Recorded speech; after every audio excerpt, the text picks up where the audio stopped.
Chocolate আজকে আমি তৈরি করে দেখাবো চকলেট। আর এর জন্য দুটো চকলেট বার লাগছে। আমি এখানে খেজুর নিলাম, বাদাম নিলাম, আর একটু মাখন নিলাম, কিছু খেজুর কুচিয়ে নিলাম, আর এদিক থেকে আমি ব্ল্যাক চকলেটটাকে কুচিয়ে নিলাম কিছুটা। এদিক থেকে একটুখানি মাখন, হাফ চামচ পরিমাণ মাখন দিয়ে ভালো করে এটাকে গরম পানির মধ্যে রেখে মেল্ট করে নিব। আর এই রকম মোল্ডগুলোতে আপনারা চকলেটগুলোতে দিয়ে করলে খুব সুন্দর একটা শেপ আসবে।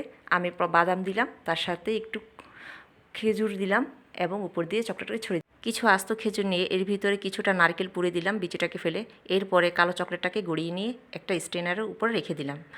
আর এদিক থেকে সাদা চকলেটটাকেও ঠিক একইভাবে আমরা মেল্ট করে নিব একটু মাখন দিয়ে। তারপর এর ভিতরে মোল্ডে দিয়ে খেজুর দিয়ে উপর দিয়ে আবার চকলেটটা দিয়ে দিলাম।